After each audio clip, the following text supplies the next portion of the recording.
as night creeps across the planet and our familiar daytime world is plunged into darkness, strange creatures are beginning to stir. This is when most animals are active. The drama of their nocturnal lives hidden from our eyes.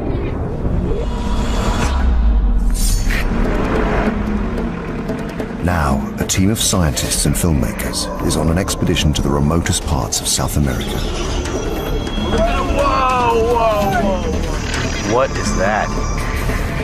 Armed with specialist technology, they will attempt to discover the secrets of the night. Holy... I'm getting it. She's hunting. It's a journey into the unknown. I shouldn't really be out here alone. A world where we are blind. Please, don't leave me up here. I don't know what that is. Technology will reveal it as never before. Now, right now is the most dangerous time to be out here. He will attack you. The mysteries of life in the dark. Don't run.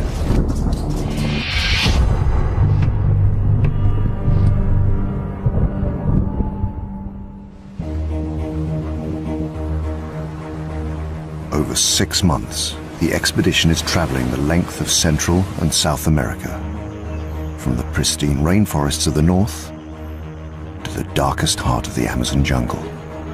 They've been using their new technology to illuminate a world hidden from human eyes. Now, on the final leg of their journey, they have come to solve more nocturnal mysteries in a new and very different environment. The southern tip of South America, Patagonia.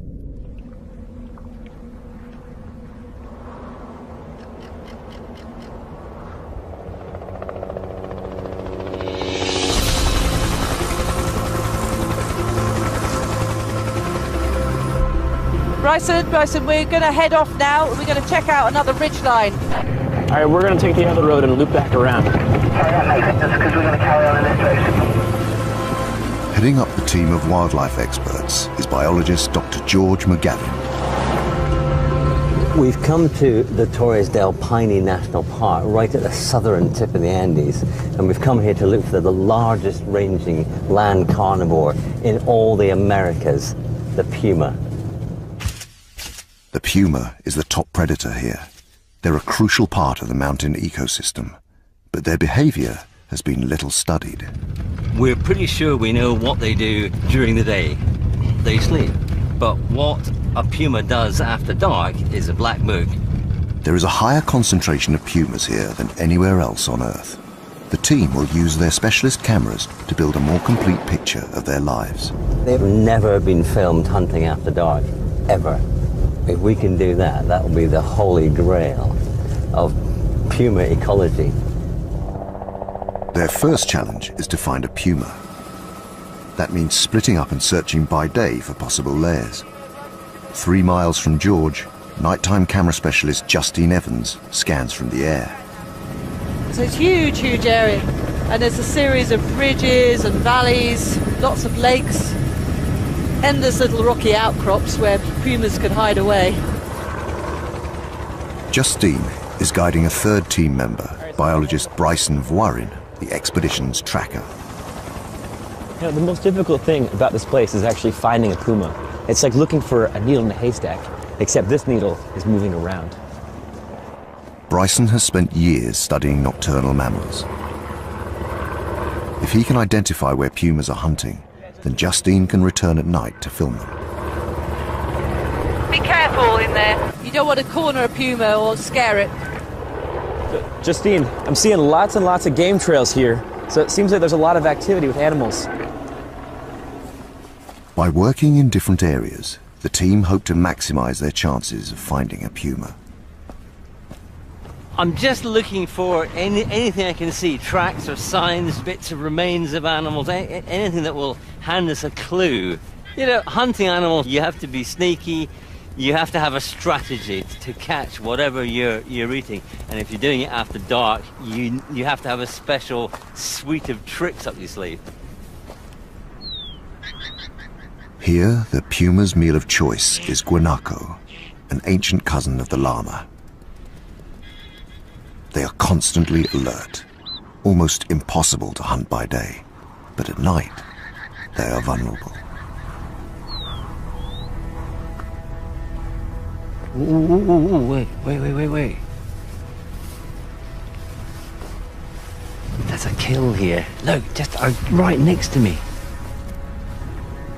That is a puma kill.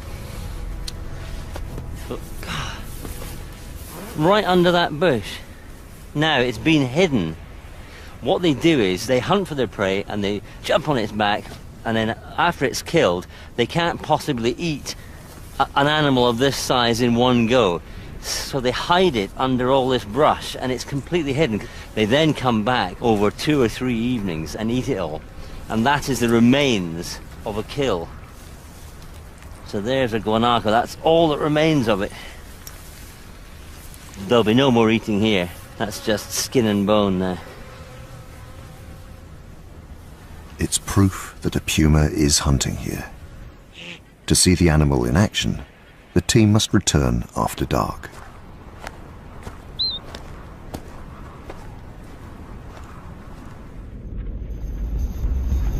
"300 miles south in the Magellan Strait, a second part of the expedition is underway.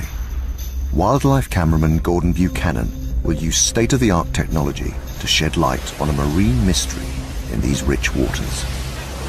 It's probably one of the most treacherous bodies of water in the world, but it is also one of the most unique marine environments. And the reason being, we've got the Atlantic and the Pacific coming together right at this point, and what that leads to is a biodiversity on an epic scale. You've got creatures in this water from the very smallest to some of the planet's biggest. One of the largest is the humpback whale. Whoa, big humpback whale just here. Spectacular. And there's more, just here, maybe 300 meters away. Most humpback whales pass quickly through the Magellan Strait. This group chooses to stay here for 3 months of every year. So little is known about what takes place during the day under the surface of the water, and absolutely nothing is known really about what takes place at night time. Gordon hopes to solve a puzzle that has mystified the scientists that study these whales. They can hear them coming close to shore at night, but can't see what they're doing. Gosh, look at that! Gordon's specialist equipment could give them the answer. We have an arsenal of cameras for filming at night time. We've got thermal imaging cameras, we've got infrared, we've got low light cameras. Pretty much nothing can take place at night time without us being able to film it in some way. Using this technology to film whales at night will be a first and could open up a whole new world. So it'd be good to get into the water and find out what those humpbacks are doing at night, if they are doing anything. And that's why we're here, to get out there and just try and answer some questions. Whoa! Unbelievable.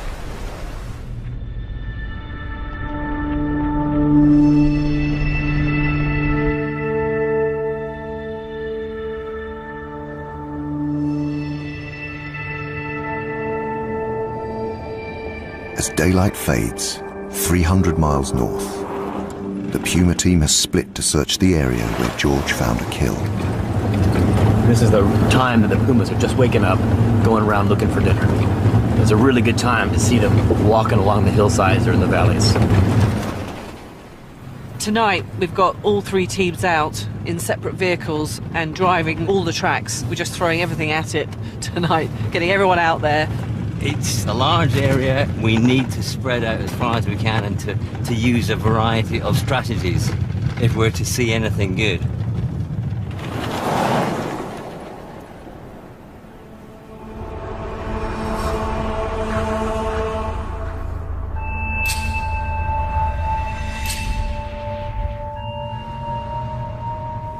This puma will have a territory of about 25 square miles. You ready? Yeah, we're ready. Yeah? Okay. They are each searching in a different part of its range. This is great because we've got thermal sensing going on and visible light. Diego's out the roof with the spotlight, and I've got the little thermal spotting camera here, which will reveal the heat of anything warm-blooded that's out there.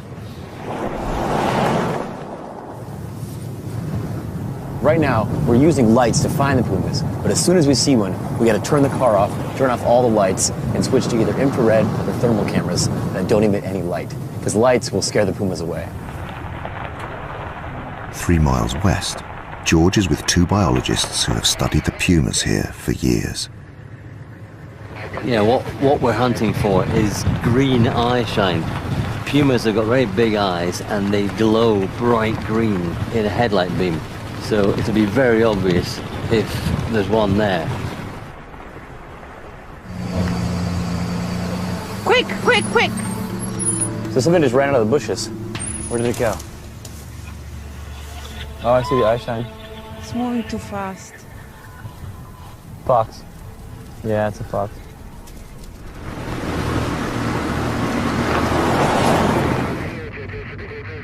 While Bryson and Justine continue their search, George leaves the safety of his vehicle to check out a ridge above the road with a military spotting scope. There's definitely eye shine over there. It was just by that rock. Right there. Right. There's one just there. Yeah, it's just on the hillside, just halfway up the slope. Well, it isn't a very clear sighting. I just saw eye shine. It didn't look very green. It looked greenish, but it definitely wasn't a guanaco eye shine, and it was just over there. If it is a puma, then I'm right on the top of this ridge. I mean, it's obvious he'll go. The animal heads down towards the road. George radios biologist Rodrigo, waiting in the vehicle below. I just thought I saw a moving spot on a slight slope just southwest of you. Okay, perfect.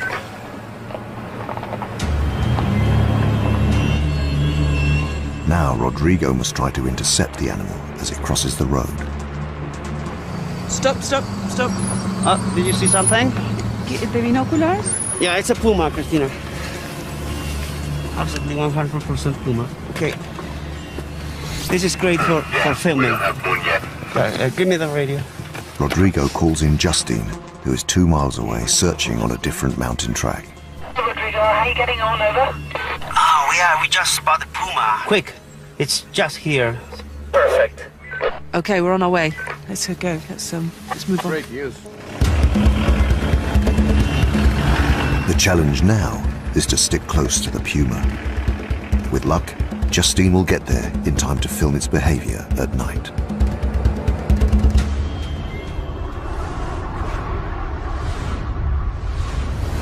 In the Magellan Strait, Gordon is hoping to solve the mystery of what brings a pod of humpback whales so close to shore at night.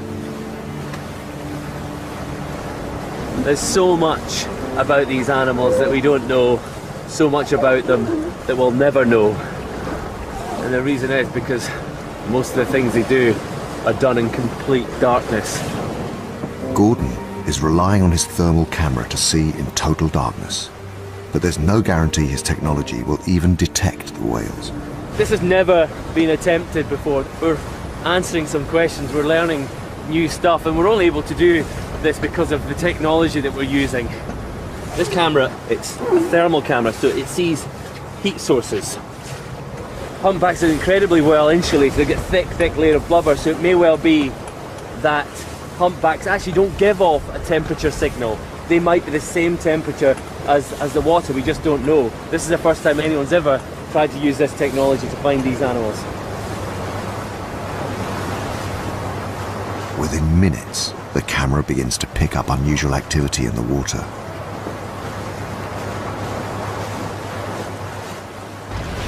Oh, there you go, you can actually see. Oh, you can see its tail splashing in the water there. That's interesting. There's this huge cloud of white vapour, and the reason it's white is because it's hot.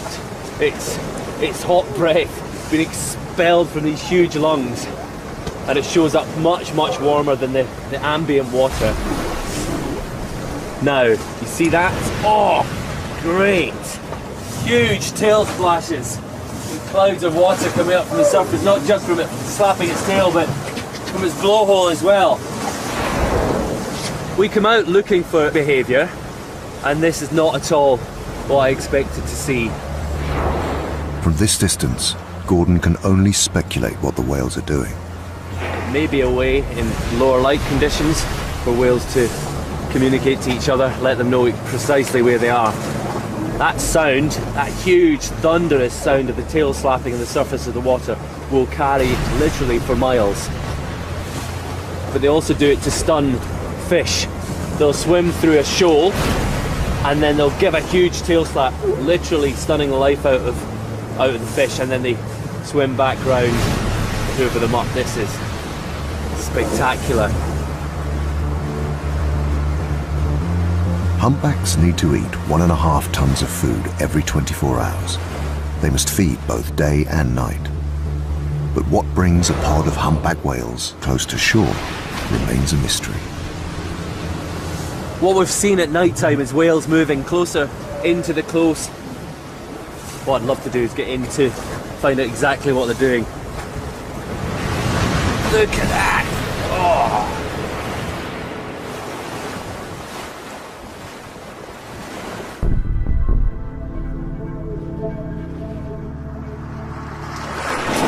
In Torres del Paine, the Puma team has found their cat.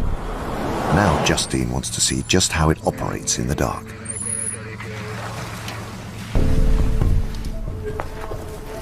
Hiya, hello. Where's the Puma then? No, the Puma was... Upwind and high above her position, a herd of guanaco are oblivious to the Puma's presence. Yeah, this is a good scenario. Got loads of guanacos over there.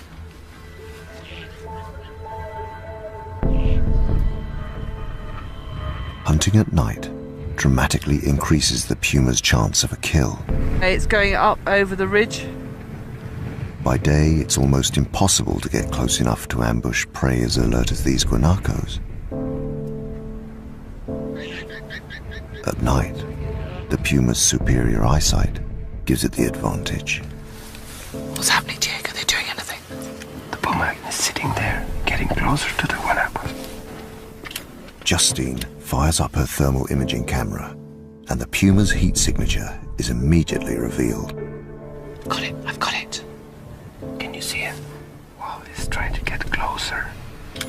So, every minute, it's gonna be assessing the real chances that he has. I'm getting it. Oh, this is fantastic.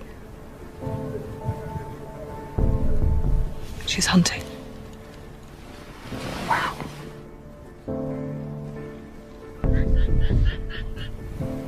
He's putting each paw down really carefully. The darkness here is almost total, yet the Puma is utterly focused on its prey more than 30 meters away.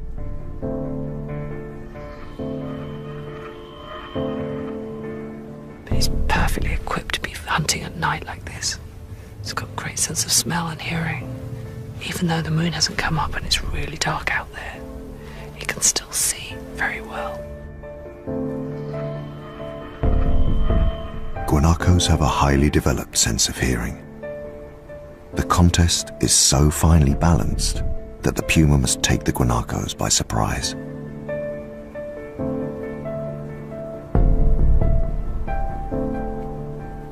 He's in full hunt mode. It's an amazing sign. Yeah, it's waiting for the moment, for the right moment, but any mistake, and it's gone. So this is an absolute gem of a situation. As long as I don't cock it up, and the Puma doesn't cock it up.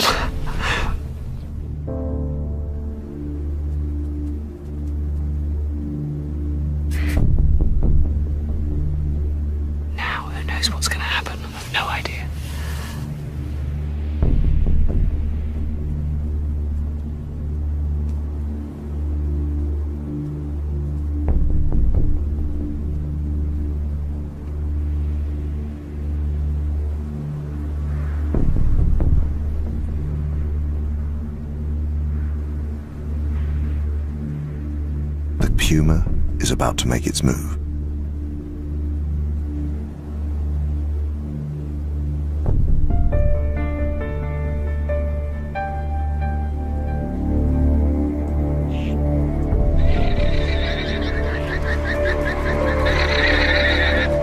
The guanacos sense the danger, and the hunt is over.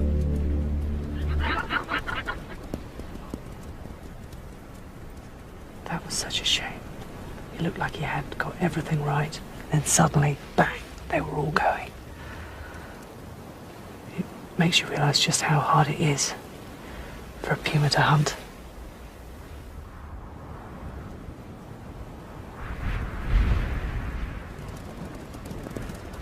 Filming a puma hunt in such detail is a great start for Justine.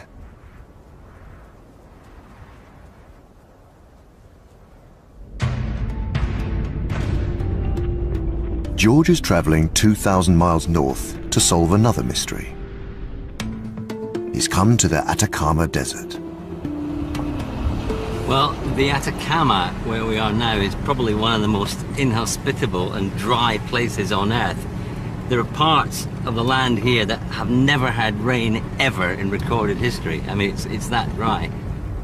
Almost nothing can survive here, but one nocturnal mammal is thriving, and George wants to know why.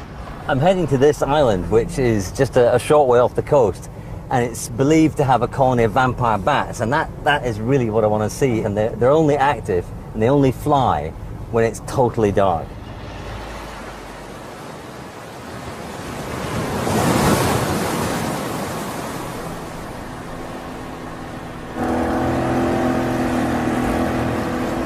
Whoa, dolphin, look at that.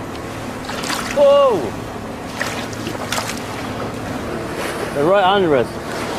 Vampire bats are one of the most iconic creatures of the night, and the colony here is truly mysterious. I want to find out what on earth a colony of vampire bats is feeding on an island that seemingly has few other animals on it. And it looks pretty inhospitable, but clearly there's enough there for vampire bats to eat. To help him, he's calling upon the expertise of biologist Marcelo Flores and wildlife camerawoman Sophie Darlington. Everything is actually completely fine. We put everything in dry bags, so all the kit's protected.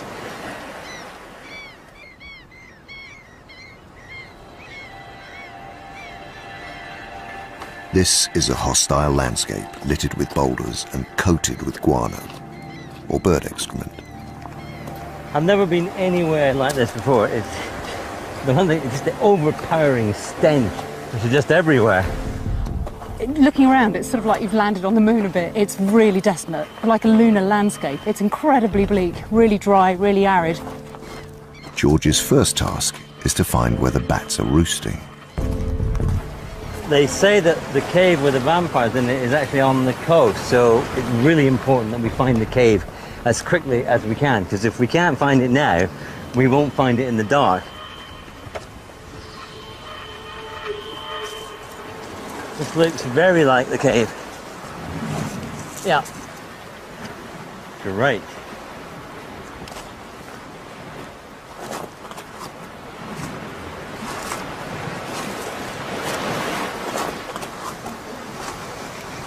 Smell is very different. That's not guano smell, that's something else. That's not nice.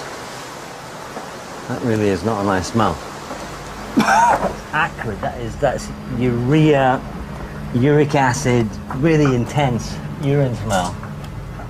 And the rocks are really slippy with bat droppings. That's just absolutely thick, running down the wall.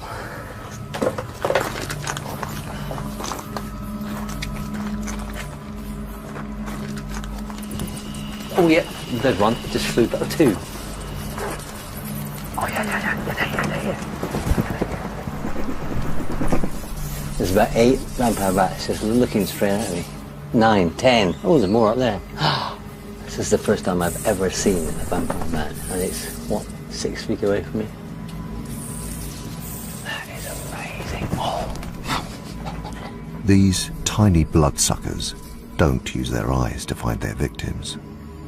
Their eyesight is fairly good, their hearing is good, they can echolocate, they have infrared pits around their face which that they can sense the really hot part of the animal where the blood flow is highest, and they have teeth that are just razor sharp, and they just hack off a flap of skin, and as the blood wells into it they just suck it up with their tongue, and they have a little groove on their lip here which they press against the wound.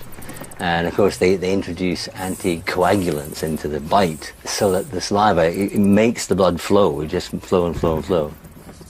There's no doubting the vampire bat's supreme ability to locate mammals and extract their blood. What's eluded biologists is why this colony chooses to live here. What are they eating? What animal are they extracting the blood from? That's what I want to know. I think the only way that we're going to find out is if we can catch one and glue a little tracker on its back and track it to where it's eating, and then we should be able to film exactly what animal it's feeding on. The problem is how to catch a bat, as they are roosting out of reach. George must return at dusk to net one as it leaves the cave to feed.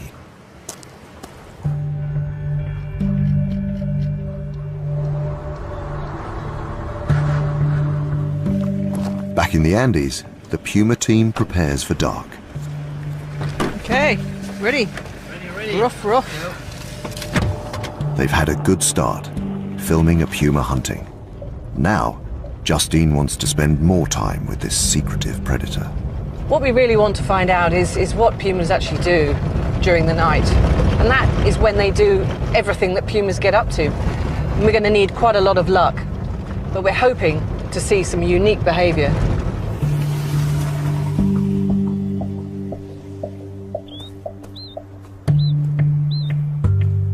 With dusk approaching, their plan is to spot a puma as it leaves its daytime lair and goes out to hunt.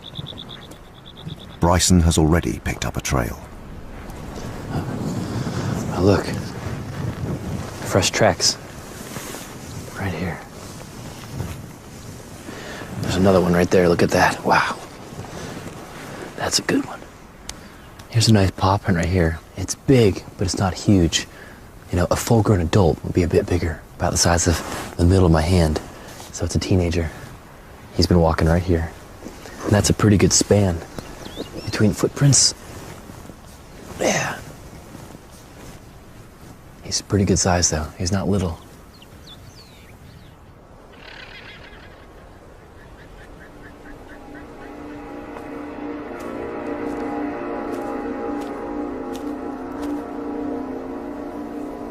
We have a puma.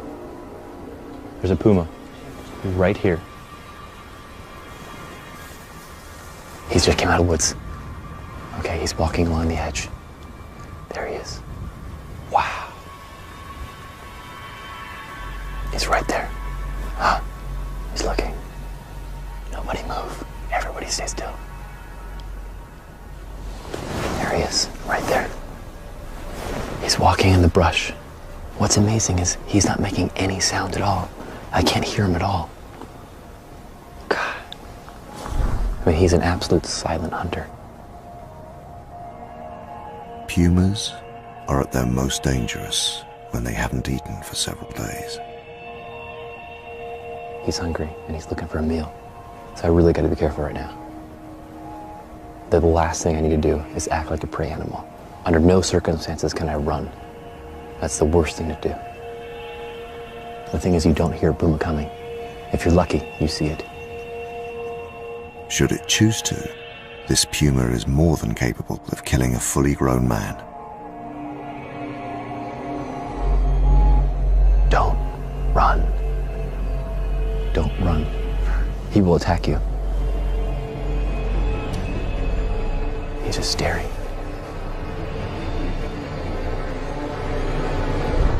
Wow, God.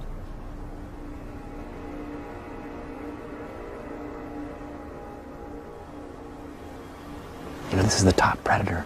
And to be able to watch him walk out of the woods, look right at me, and not care at all. he's walking away.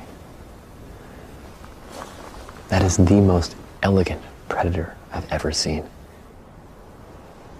What an incredible animal. God. No, the dark doesn't belong to us. It belongs to the pumas. With hearing and smell and vision like his, he really is the king of the dark. The team have a cat in their sights. This is the opportunity they have been waiting for. So I'm gonna radio Justine, see if she can get him on a thermal camera. Justine, this is Bryson. Come in. Hi, Bryson. Can you hear me? Over. We just found a puma. We're on our way to you. Over.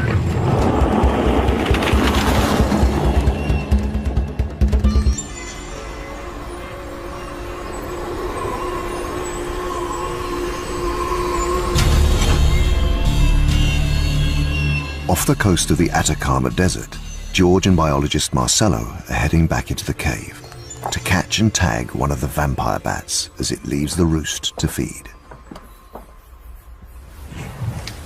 Because they're so closely grouped together, I think it would be quite easy to catch one. Because in the melee, as they fly off, one of them will surely go in the net. That's my theory anyway.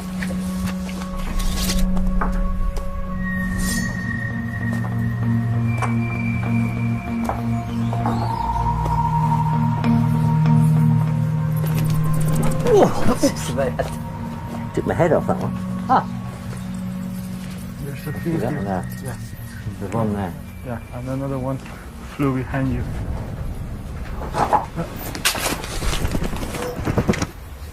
Is it there? Got it. These bats carry diseases including rabies. George and Marcelo must take care when handling them. Oh, they're very strong, aren't they? Yeah. You got it? Yeah. You have it? Yeah. Okay. Okay. What an absolute beauty. Now, we'll glue it on the back, yeah? Back there. Mm-hmm. The miniature radio transmitter is carefully glued onto the bat's back. Press it in, that's it, lovely. Okay, and that should be it. George must now track the bat across the island before the transmitter drops off. This wee chap is the one that hopefully will show us where he and his mates are obtaining their evening meal and who from, which is the key thing. Is its transmitter working? That's very nice, isn't it? Yeah, very nice.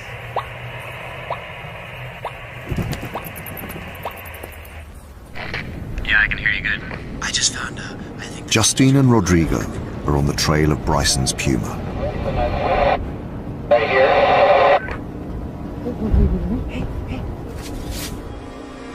I started to see something coming. What's the puma? Incredibly, the puma passes just meters in front of Rodrigo.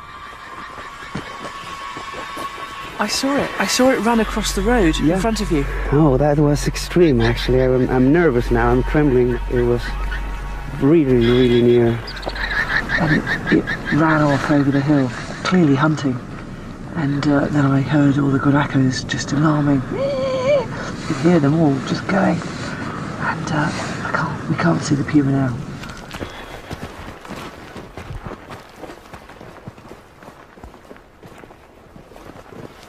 Yeah, you should go very slowly.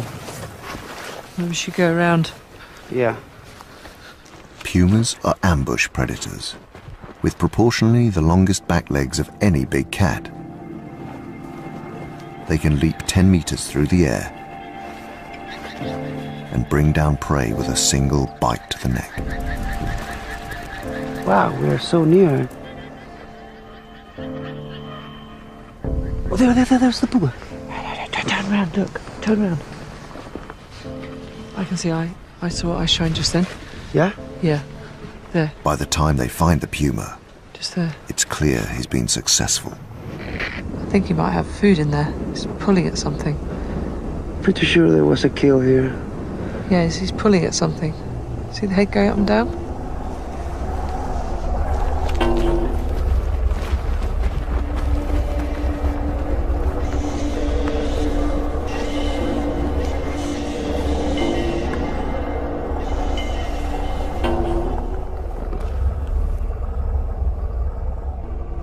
wow, this is incredible, wonderful. This is a one-off, unique experience. It's absolutely amazing. We are right next to a puma on a kill, literally meters away.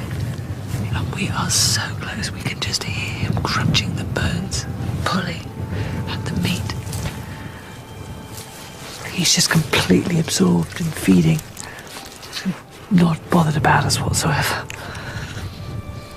It's only been possible to capture these intimate moments of nocturnal behavior with Justine's specialist cameras.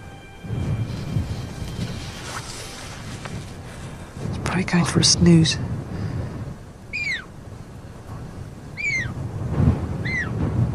Do you hear those sounds? Calling the mum, calling for his mother.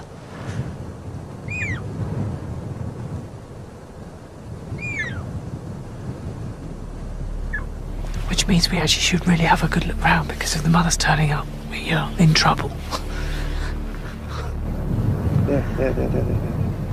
The mother is far larger and more powerful than the juvenile.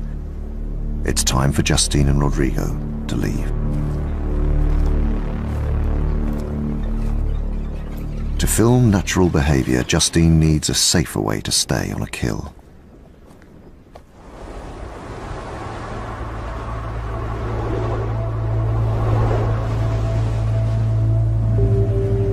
"2,000 miles south, Gordon is making progress. He's tracked a humpback whale right into the coastline. We've got a whale right here in against the shore. Heard a whale blowing right here. Just switched off the engine. See if we can hear it. It might seem a strange place for a whale to be so close to shore. Gordon's hoping to discover why whales come into such shallow water, but his hopes are dashed. With a humpback so close to the boat, it's now too dangerous for him to get in. Going in with a 35-ton animal in there, it's a bit scary. It's dealing with a set of circumstances that it will never have seen before, and we just don't know how it's going to react, and we can't take that risk. Gordon will need to wait until the whale has moved off before getting into the water to discover what was attracting it. We should hear it blow if it's close. Can't see anything. I don't think there's anything out there. All right, let's do it. Finally, the decision to dive is made as the whale moves away from the shore. We're going to get into the water here. There was definitely a whale right in the place where we're intending to go. We think it's gone. They are an enormously powerful animal. If it comes back, I think we just have to get out of the water. Happy for me to get in, Richard? Yeah, good to go. Here goes.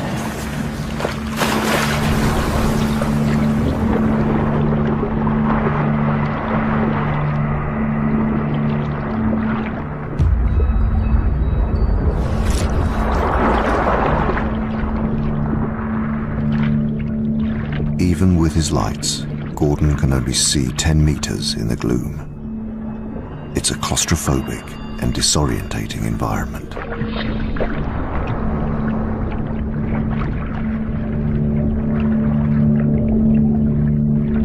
Beneath the surface lies a thick maze of kelp, immensely strong strands of seaweed up to 30 meters long.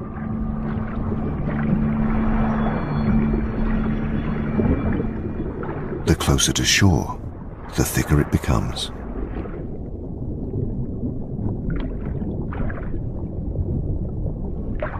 Whatever it is that's attracting the whales is hidden deep within this impenetrable forest.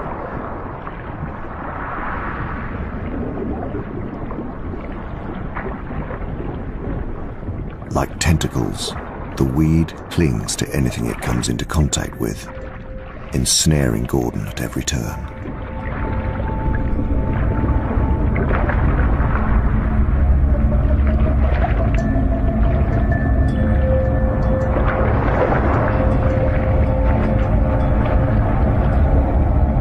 He has to abort his dive.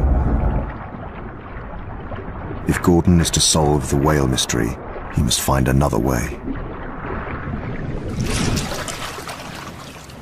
I guessed when we got into the water at night time there was going to be some problems that we didn't foresee, and the big problem, the insurmountable problem, is this kelp. It's like Sleeping Beauty's forest. You can't get through it.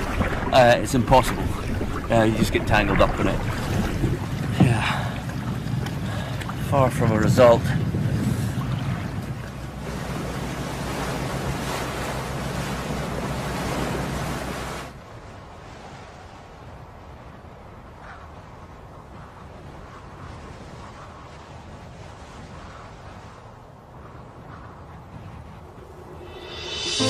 With 2 days left in the Andes, Justine still wants to spend more time with a puma. Her best chance is to stake out a kill. Condors circling high overhead are a hopeful sign.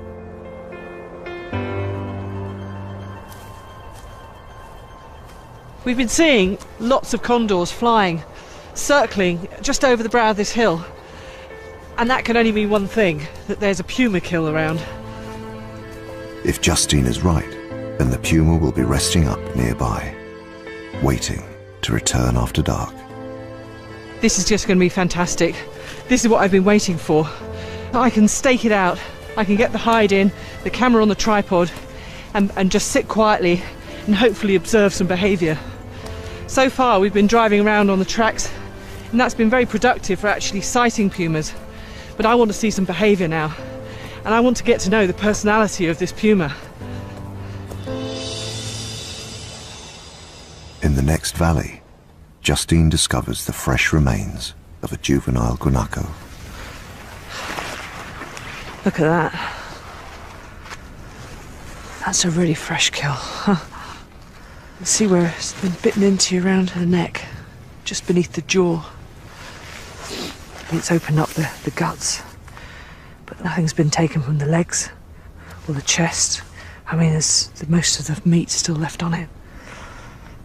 So this cat's going to want to come back here.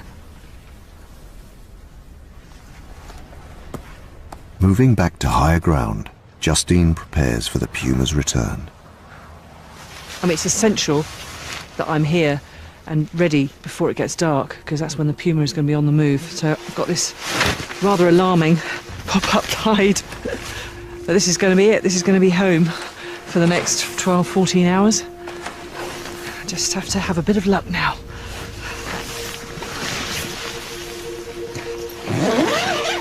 Justine has filmed big cats in the wild for over 20 years, but has only captured glimpses of pumas. Now, for the first time, she is hoping to spend the whole night with this elusive cat, documenting its natural behavior around a kill. Just changed from the daytime camera to the nighttime camera, and there's a puma out there. Wow, it's right on the kill already. It just goes to show, doesn't it, that the moment it started getting dark, there came the puma. Starting to feed. Excellent. I can see that he's a male. So strong in the way he's just pulling at that guanaco.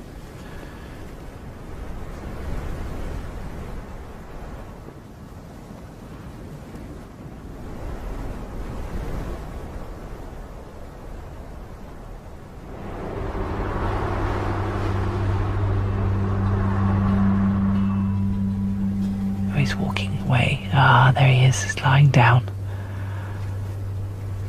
And this is beautiful to see this puma just feeding, and now he's just cleaning himself. But it's amazing just seeing this behaviour. This is everything Justine hoped for. She will keep watch all night, her camera ready to capture footage never seen before.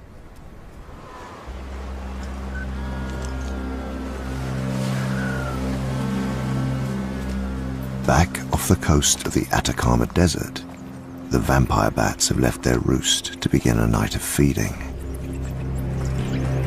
It seemed to me that the bats, when they left the cave, turned left.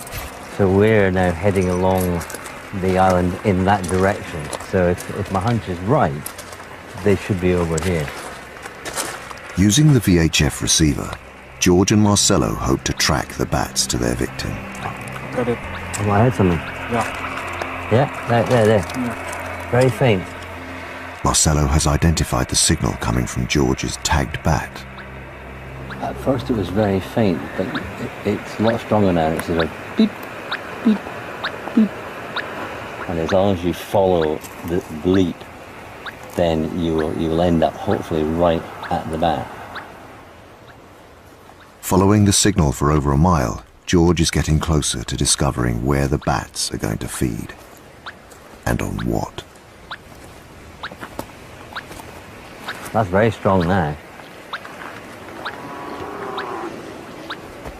Sea lions, I can hear them. I can hear them, look.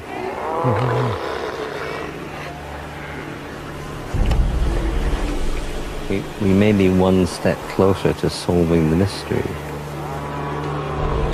Sea lions are a perfect food source for vampire bats. Now, George must get close enough to the colony to see them in action.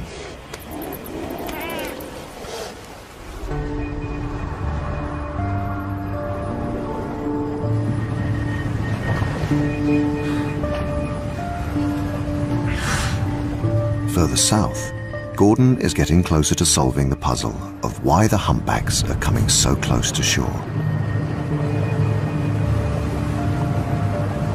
I thought I heard something back that way. There's a humpback. Fairly close by, I can't see it yet, just heard it breathing. Right here, look, whale here. Oh, you see his pectoral. He's going to come up again. Got a humpback whale just in front of us, less than 25 meters away. The whale is deep inside the kelp forest that entangled Gordon earlier. The camera reveals that despite the current, the whale is not moving. It can't be feeding. The kelp is too dense. But the whale has deliberately chosen to be here, and Gordon has a theory why. What could be happening is that the humpback whales in this area go into the kelp to rest. You imagine the effort constantly trying to deal with these currents. To save that effort, they go in towards the shore and wrap themselves up in the kelp. Humpbacks are active day and night, expending vast amounts of energy, so they need to sleep. But for all whales, sleep is a challenge. Humpback whales never truly sleep. They shut down one half of their brain at a time. For a humpback whale, breathing is a conscious effort. They have to think about every single breath. For us, it's an automatic response. You hear that big puff? That humpback is saying, I have to breathe now. So they can't afford to go to sleep entirely. They close down one half of their brain, rest that half, wake up that half, shut down the other side, and that way they get a full night's sleep. Oh wow! Holy schmoly, look at that! Whoa! Incredible. By wrapping themselves in the kelp, this pod has found an ingenious way of conserving energy while they sleep.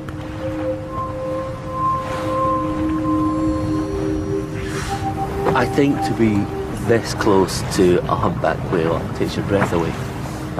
There are few animals on this planet that are as impressive as the humpback whale. Gordon's night vision camera has finally been able to reveal what these whales are doing so close to shore.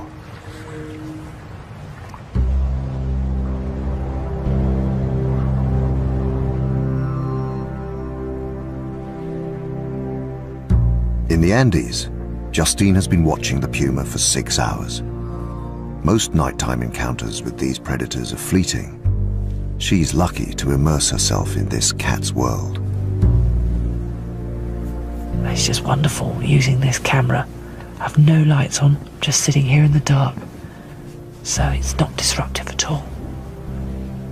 I think are really going to see exactly what he wants to get up to with his kill. But for now, he's just having a snooze. Big cats spend much of their time sleeping.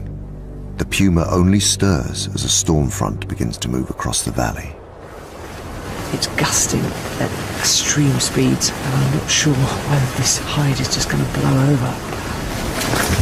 Oh my god. I swear that the tent's going to fall in. Oh, Puma. Puma's got up. What's he doing? Can't be hunting. He's still got a big kill there. Oh, he's chasing some.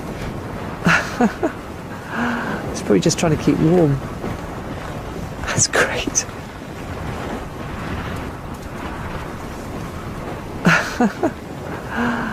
For all cats, domestic or wild, play is a serious business. Strong winds and a clump of dry grass give the puma a chance to hone his hunting skills.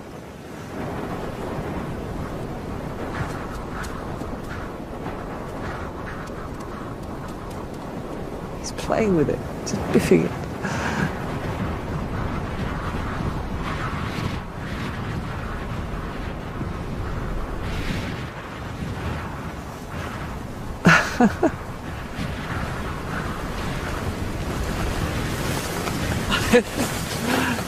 It's so funny. He just looks like a domestic cat. It's like a secret little view on his life. I guess if he does this, sits here by the kill, just cleaning himself and sleeping, nothing else can come in. He's dominating it all night long.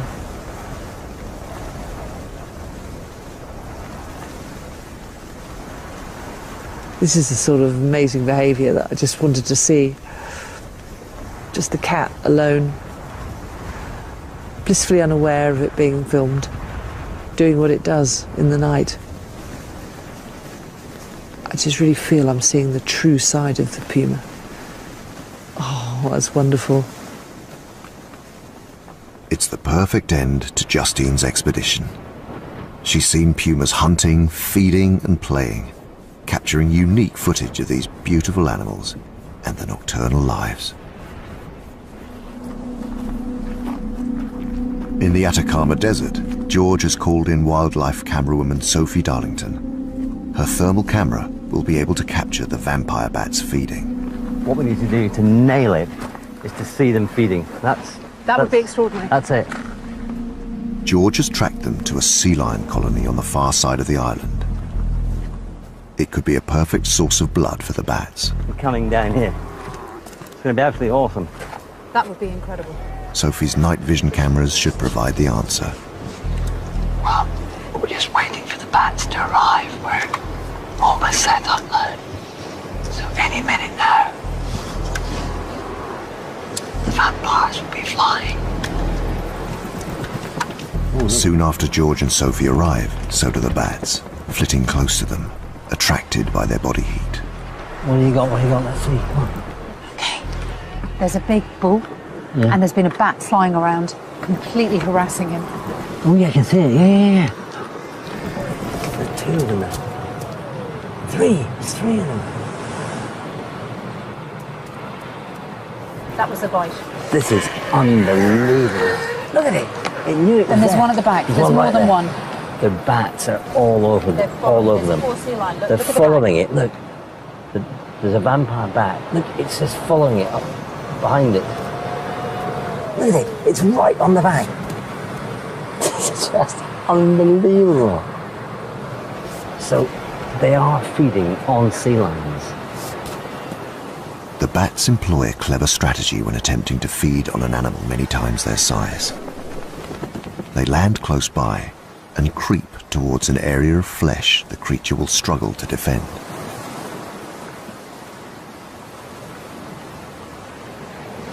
They're attacking from the rear, and the sea lions know they're there, and they keep putting their head up. And as the sea lion moves, they just keep following it. And the poor sea lions are being harassed. I mean, they really are aware of Look at him hopping, George.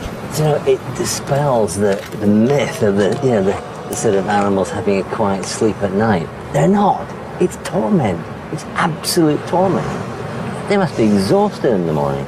These bats, they're completely and utterly just going for it. One's just been hit by that wave. I just can't believe what I'm saying. Weighing 40 grams, each bat can consume half its own body weight of blood in a single feed, lasting up to 20 minutes. Is that a hot spot there? Is that the hot spot? That's where it's been. We can see the wound. Good grief. We can see the wound on the flipper. Only the thermal camera can reveal this extraordinary behavior.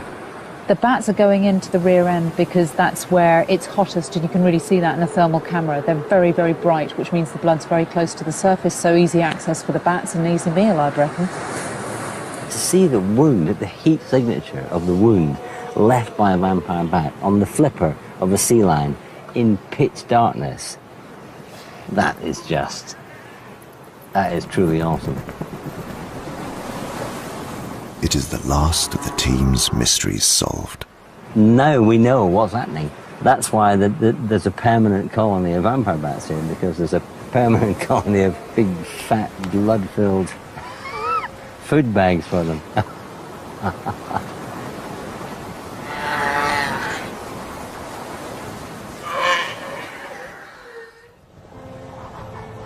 It's the end of an incredible 6 months. The team have pushed themselves to the limit to capture unique footage of South America's nocturnal wildlife. We've seen new species. We've seen behaviors that haven't been seen by anybody before. Yes! Got it! Look at that. Using cutting-edge technology, they have uncovered natural behavior never seen before. That's fantastic. There's a whole night shift. Animals going about their business, doing things that we just never see. Wow, she's hunting. They have witnessed dramas unfolding in total darkness. It's incredible.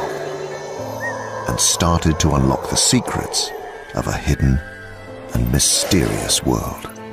Daytime is a practical desert when it comes to animal activity. And I suppose we're just beginning to scratch the surface with new technology to reveal a little bit of what goes on when it's dark.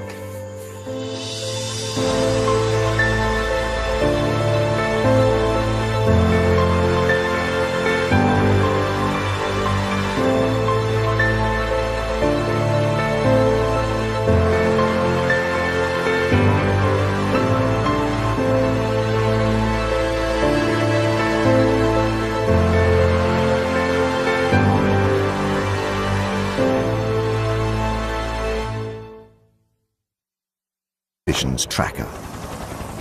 You know, the most difficult thing about this place is actually finding a puma.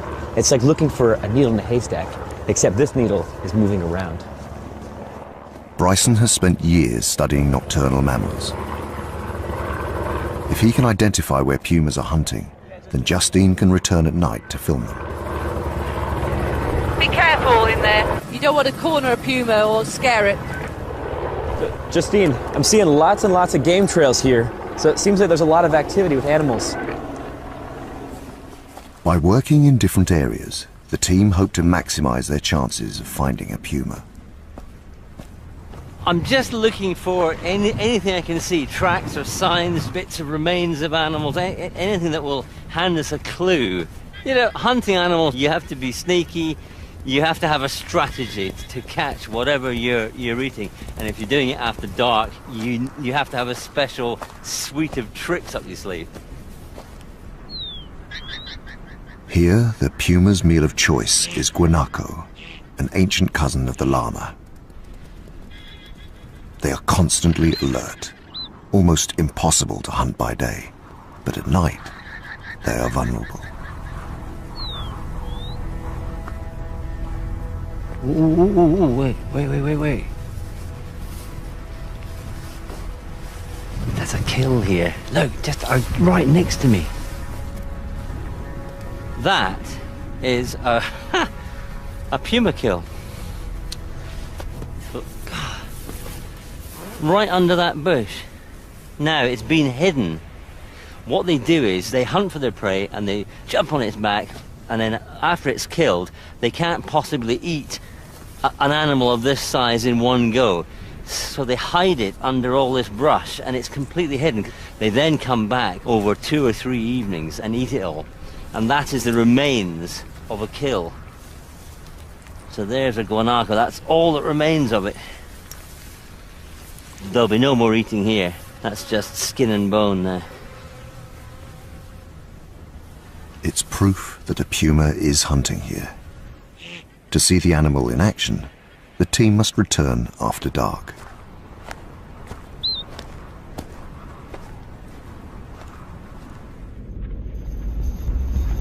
"300 miles south in the Magellan Strait, a second part of the expedition is underway. Wildlife cameraman Gordon Buchanan will use state-of-the-art technology to shed light on a marine mystery in these rich waters. It's probably one of the most treacherous bodies of water in the world, but it is also one of the most unique marine environments. And the reason being, we've got the Atlantic and the Pacific coming together right at this point. And what that leads to is a biodiversity on an epic scale. You've got creatures in this water from the very smallest to some of the planet's biggest. One of the largest is the humpback whale. Whoa, big humpback whale just here. Spectacular. And there's more, just here, maybe 300 meters away. Most humpback whales pass quickly through the Magellan Strait. This group chooses to stay here for 3 months of every year. So little is known about what takes place during the day under the surface of the water, and absolutely nothing is known really about what takes place at night time. Gordon hopes to solve a puzzle that has mystified the scientists that study these whales. They can hear them coming close to shore at night.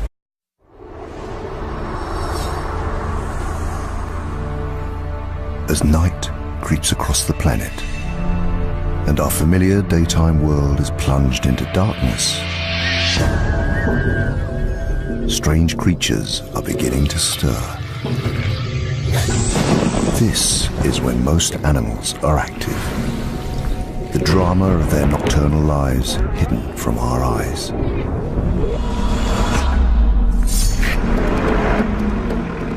Now, a team of scientists and filmmakers is on an expedition to the remotest parts of South America. Whoa, whoa, whoa. What is that? Armed with specialist technology, they will attempt to discover the secrets of the night. Holy. I'm getting it. She's hunting. It's a journey into the unknown. I shouldn't really be out here alone. A world where we are blind. Please, don't leave me up here. I don't know what that is. Technology will reveal it as never before.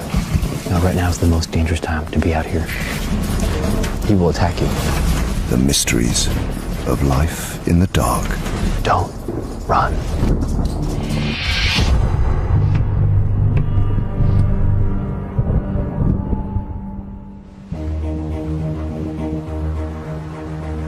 Over 6 months, the expedition is traveling the length of Central and South America, from the pristine rainforests of the north to the darkest heart of the Amazon jungle.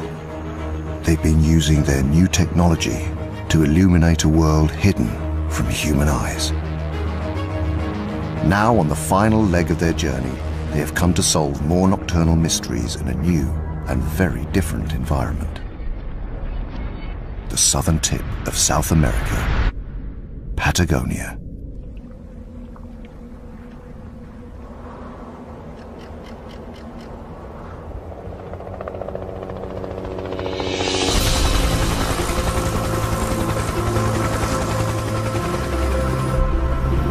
Bryson, we're going to head off now. We're going to check out another ridgeline. All right, we're going to take the other road and loop back around. That makes sense because we're going to carry on in this direction. Heading up the team of wildlife experts is biologist Dr. George McGavin.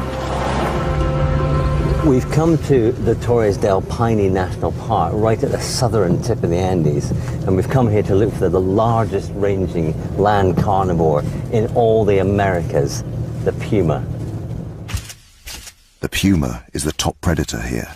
They're a crucial part of the mountain ecosystem, but their behavior has been little studied. We're pretty sure we know what they do during the day.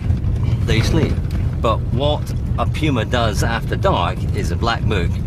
There is a higher concentration of pumas here than anywhere else on Earth. The team will use their specialist cameras to build a more complete picture of their lives. They've never been filmed hunting after dark, ever. If we can do that, that will be the holy grail of puma ecology. Their first challenge is to find a puma. That means splitting up and searching by day for possible lairs. 3 miles from George, nighttime camera specialist Justine Evans scans from the air. So it's huge, huge area. And there's a series of ridges and valleys, lots of lakes, endless little rocky outcrops where pumas could hide away.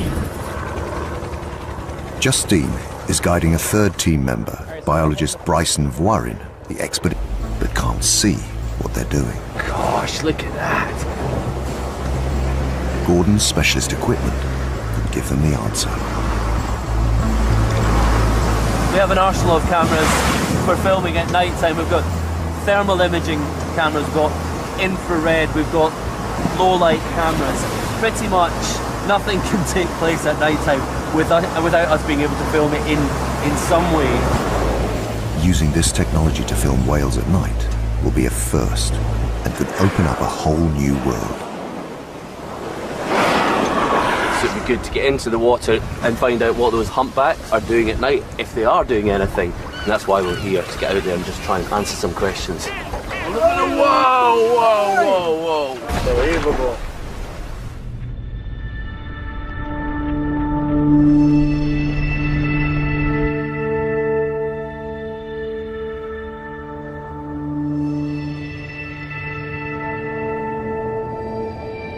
As daylight fades, 300 miles north, the puma team has split to search the area where George found a kill.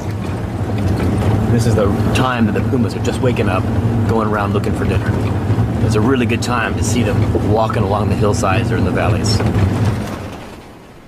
Tonight, we've got all 3 teams out in separate vehicles and driving all the tracks. We're just throwing everything at it tonight, getting everyone out there.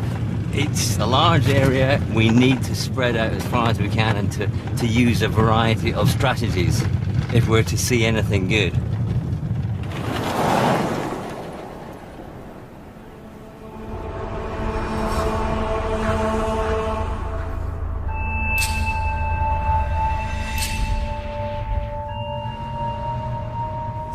This puma will have a territory of about